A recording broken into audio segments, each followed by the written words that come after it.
আপনাদের সকলকে স্বাগত লোকাল টুডে নিউজের বিশেষ আয়োজন 2025 শারদ উৎসব ভ্রমণে।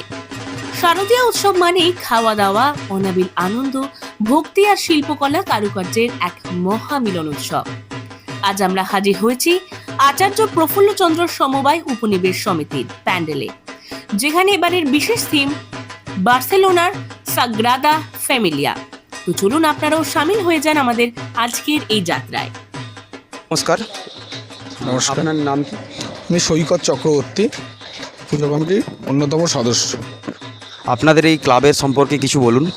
মানে এটা বেসিক্যালি পশ্চিমবঙ্গের সবচেয়ে বড় ল্যান্ড সোসাইটি। এটা ক্লাব না, এটা হাবড়া এবং অশোকনগর মিলে আচার্য প্রফুল্লচন্দ্র সমবায় উপনিবেশ লিমিটেড এই সোসাইটির নাম। আপনাদের এই যে পুজোটা হচ্ছে এবছরের, এই পুজোর থিম কি রয়েছে? এই বছর আমাদের পুজোর থিম স্পেনের বার্সেলোনায় সাগ্রাদা ফ্যামিলিয়া একটি চার্চ আছে, তার অনুকরণে এই বছর আমাদের পুজোর যে প্যান্ডেলটা সেটা তৈরি হচ্ছে। এটা বিশেষ করে একটা স্থপতি 146 বছর ধরে তৈরি হচ্ছে। এটা এখনও মানে বার্সেলোনায় এখনও কমপ্লিট হয়নি পুরোপুরি, সম্ভবত 2028 সালের দিকে শেষ হতে পারে। সেটাকেই আমরা সেইভাবে নির্মাণ করছি, সেটাকে সামনে রেখেই আমরা এবছর পুজোর প্যান্ডেলটা নির্মাণ করছি। এই বছর আমাদের পুজো 75তম বর্ষ, এবং এই বছর আমাদের যে মেইন আকর্ষণ যে প্যান্ডেলটা আছে, এটা আশা করি মানে যতদূর আমাদের খবর পশ্চিমবঙ্গের কোথাও বা অন্য কোথাও প্যান্ডেলটা নিয়ে কাজ হয়নি। সেটাকে আমরা 75 বছরের বিশেষ আকর্ষণ হিসাবে রেখেছি।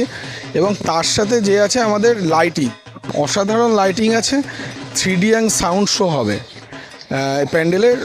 সেটা আপনার একটা সময় অন্তর হবে, এবং প্রচুর মানুষের যে এখনই যে চাহিদা মানে এই প্যান্ডেলে আসার জন্য, যে এবং তার একটা পাস একটা কিছু, সেটা মানে উল্লেখযোগ্যভাবে মানে আমাদের দৃষ্টি আকর্ষণ করছে এই বছর।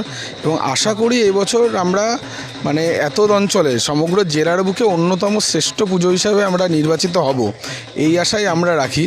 আর একটা কথা বলতে চাই যে এই চারিদিকে যে যুদ্ধ, যে হানাহানির পরিস্থিতি চলছে, মানুষের যে মানে সবসময় টিভি খুললেই একটা যে এইখানে গোলাবর্ষণ, এই মানুষ মারা যাচ্ছে, তার জন্যই আমরা পুজোটাকে আমরা চাই সবাই মিলে আসুক, এই কটা দিন ভালো করে আনন্দ করুক এবং একসাথে আমরা মজা করি, এই আশাই আমরা করি। এই প্যান্ডেলের শিল্পকার তাকে আমরা সঙ্গে পেয়ে গেছি, তো ওনার থেকে আমরা জেনে নেব আপনার নাম কি? আমার নাম সন্তু দাস, আমার বাড়ি পুটিয়া অশোকনগর। এই যে পুজোটার প্যান্ডেলটা রয়েছে, এর পিছনে আপনার শিল্পকলার পিছনে আপনার ভাবনাটা কী ছিল, আপনি যদি দর্শকদের কাছে তুলে ধরেন। আমরা সাগ্রাদা ফ্যামিলিয়ার স্থাপত্যটাকেই তুলে ধরতে চাইছি, আর যতটুকু চেষ্টা করবো নিখুঁত করবার জন্য, সেটাই আমাদের উদ্দেশ্য। আমার উদ্দেশ্য সেটা, আর টোটালটাই ফাইবারের মূলত কাজটা। আপনাদের পুজো যেটা যে এত বছর ধরে চলে আসছে, এটা যে ঐতিহ্য এবং এটা যে ইতিহাস, এটা সম্পর্কে আপনি কিছু বলুন আমাদের কাছে। হ্যাঁ, এটা আমাদের 75 বছরের পুজো। তার সাথে আমরা যুক্ত করতে চাই যে মানে লাস্ট কয়েক বছর ধরে, মানে যেমন 2022-এ আমাদের মায়ানমারের প্যাগোডা হয়েছিল, মানুষের যথেষ্ট সাড়া পেয়েছিলাম।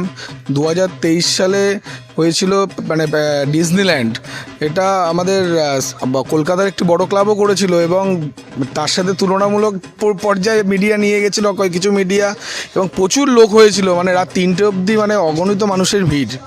এবং তার পরের বছর মানে গত বছর আমাদের হাওয়া মহল হয়েছিল, সেখানেও খুব মানুষের সাড়া পেয়েছিলাম।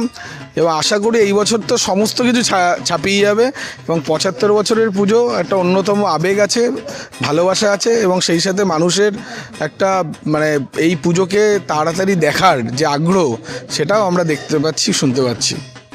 এখানে আসতে হলে এই পুজো মণ্ডপে কোন পথে আসতে হবে একটু দর্শকদের বলবেন আপনি। আচ্ছা, যদি আপনি ট্রেনে আসেন, যে কোনো ট্রেনে বনগাঁ শিয়ালদা রুটে হাবড়া স্টেশনে নেবে 1 নম্বর প্ল্যাটফর্ম থেকে যে কোনো ভ্যান, টোটো, অটো বললেই হাবড়া দোতলাবাড়ি বাস স্ট্যান্ডে ওইখান থেকেই শুরু হয়ে যাবে আমাদের টোটাল পুজোর লাইটিং, আসলেই দেখতে পাবেন। এবং যদি কেউ বাসে আসেন, যদি নৈহাটি থেকে বাসে আসেন, ওইদিকে মেন লাইন থেকে নৈহাটি থেকে বাস ধরলেই দোতলাবাড়ি বাস স্ট্যান্ডে নামতে পারবেন।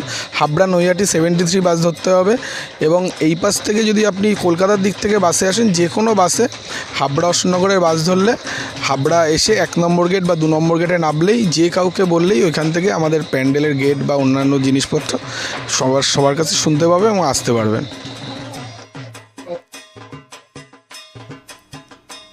এই ছিল 2025 শারদ উৎসব ভ্রমণের আজকের পর্ব। আচার্য প্রফুল্লচন্দ্র সমবায় উপনিবেশ সমিতি এই অসাধারণ আয়োজন নিঃসন্দেহে দর্শকদের মনে এক অনন্য ছাপ রেখে যাবে। আমরা প্রতিদিনই আপনাদের নিয়ে যাব শহরের নানান কোণে, নতুন নতুন থিম, ঝাঁ চকচকে আলোর রোশনাই আর নানা রঙের কাহিনীতে বোনা প্যান্ডেলের গল্প শোনাতে। তাই সঙ্গে থাকতে হবে লোকাল টুডে নিউজের। শুভ দুর্গোৎসব।